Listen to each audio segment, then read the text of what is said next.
중국이 대형 사고를 쳐버렸습니다. 중국이 처음으로 U23 아시안컵 4강에 진출을 해버렸네요. 네, 황당한 건 이번 대회 4경기에서 한 골 넣고 4경기에서 다 한 골도 내주지 않으면서 제대로 이탈리아 축구를 선보였습니다. 그 희생팀은 바로 우즈베키스탄이었습니다. 슈팅을 20개를 넘게 쏟아부었는데도 골을 못 넣고 승부차기 끝에 허무하게 무너졌네요. 네, 4강전 베트남 대 중국전이라 와, 왜 이렇게 빅매치 같죠? 네, 지금부터 어떻게 이런 상황이 벌어졌는지 전해드리도록 하겠습니다. 2026 U23 아시안컵에서 중국이 한국을 개박살 내버렸던 우즈베키스탄과 8강전에서 붙게 되었습니다. 어쩐 일일까요? 중국은 최근 10년 동안 단 한 번도 이 대회 8강 진출을 해본 적이 없었습니다. 모두 조별 예선에서 탈락을 했다는 거죠.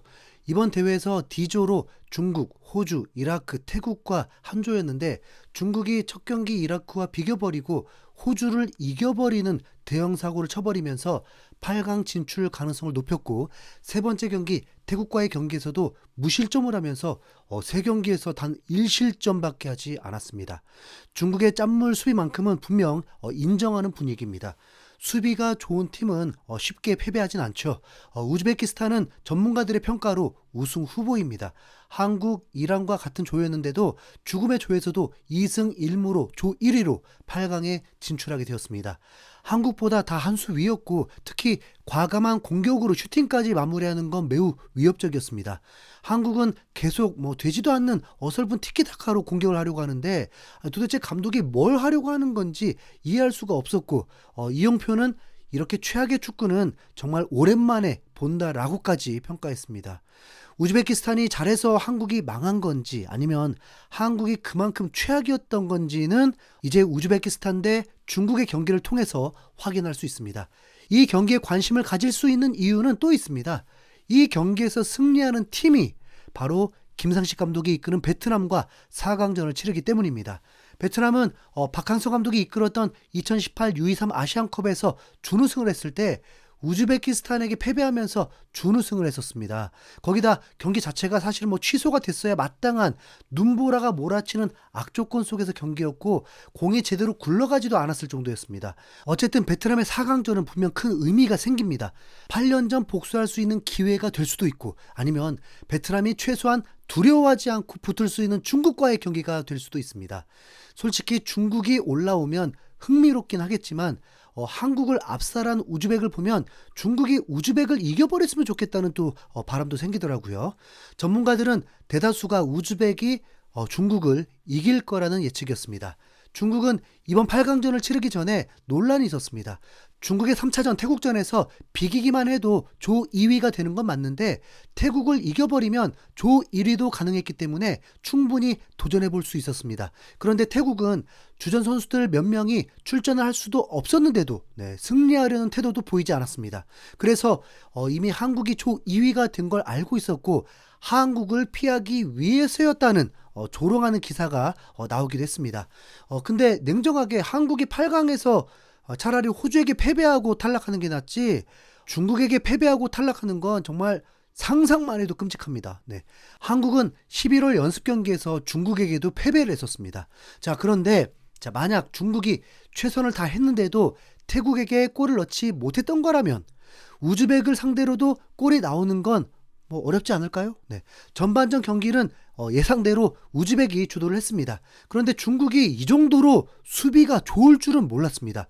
아니, 수비도 수비인데 중국 골키퍼가 베트남 골키퍼보다 한 수 위였다고 해도 과언이 아닐 정도입니다. 우즈벡은 한국에서 멋진 골을 넣었던 것처럼 위력적인 슈팅을 선보였는데 그때마다 골이다 싶은 순간 중국 골키퍼가 날아오르면서 선방쇼를 펼쳐버립니다.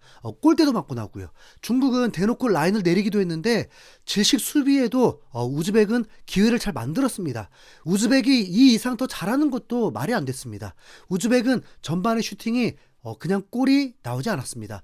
이걸 후반전 45분도 그대로 유지된다면 중국의 수비 실력을 인정할 수밖에 없을 겁니다.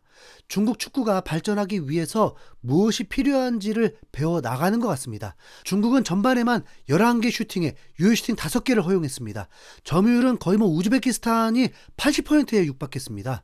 그에 반해서 중국은 슈팅이 표시로는 1이라고 되어 있지만 정말 아무 가치 없는 우즈벡 선수 벽에다 대고 찬 게 전부였습니다. 오히려 우즈벡은 7번 선수가 경고를 받으면서 결과적으로 보면 허탈한 무승부였습니다. 보통은 우즈벡이 이렇게 압도적이니까 중국 완전 초토화 당했다라고 해야 하는 게 맞는데 이번엔 좀 달랐습니다. 중국이 정말 버티는 축구를 할 줄 알았습니다. 그래서 이 경기의 결과도 예측은 안 되더라고요. 실시간으로 중국 매체들을 살펴봤는데 소우닷컴에서는 역시 골키퍼 선방에 대해서 극찬을 했고 황당한 건 전반전 0대0으로 팽팽했다고 평가를 했습니다. 그리고 중국 팬들은 중국의 수비가 이탈리아를 보는 것 같다. 부폰을 보유했다. 리아오 골키퍼는 경기 절반을 책임지는 선수다. 리아오가 아니었다면 조별리그 탈락이다. 승부차기까지 끌고 간다면 승산 있어. 리아오 외에는 모두 구경꾼 선수들이야. 솔직히 말할게. 너무 지치게 하는 축구다. 응원이 안 돼. 그리고 텅신 스포츠에서 중계진의 멘트를 기록한 게 있었는데 그 내용을 정리해보면 전문가들은 우선 골키퍼 리아오에 대해서 이 팀은 리아오 없으면 망했다. 신과 같은 활약으로 몸값이 폭등 중이다라면서 극찬을 쏟아냈습니다. 경기력에 대해서는 우즈베키스탄과 실력 차이가 너무 커서 운과 의지로 버티는 중이다라고 평가했는데요. 중국이 전반 내내 수비 연습만 하는 굴욕적인 상황이라고 분석했습니다. 현재 언론은 상대 압박에 역습조차 나가지 못해 수비에 올인하는 것 외엔 대책이 없다면서 안타까운 상황을 전하고 있었습니다. 좋은 평가일 줄 알았는데 의외로 공격을 못하는 거에 강력한 비판도 있네요. 네. 근데 아직 그 수준이 아닌데 뭘. 네. 후반전에 중국은 원하는 대로 됐습니다. 지금 중국 편 들은 거 아닙니다. 전반만큼은 아니지만 중국 골키퍼의 선방은 계속 눈부시면서 와 진짜 소림사에서 온 것 같더라고요. 굴절되는 슈팅마저도 집중력을 잃지 않고 핑거팁을 완성했습니다.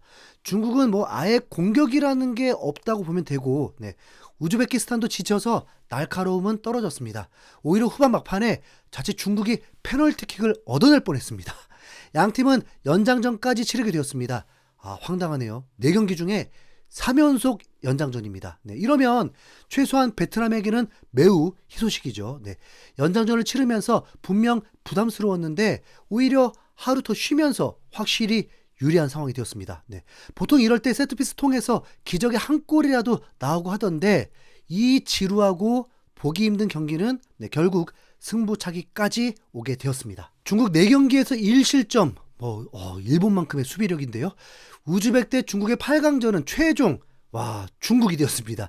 우즈벡 세 번째 키커가 실축을 했고 바로 그 다음 중국도 실축을 했었는데 이제 우즈벡의 4번째 키커의 슈팅으로 이번 경기 영웅 리아오 골키퍼의 선방으로 중국이 4강에 진출하게 되었습니다.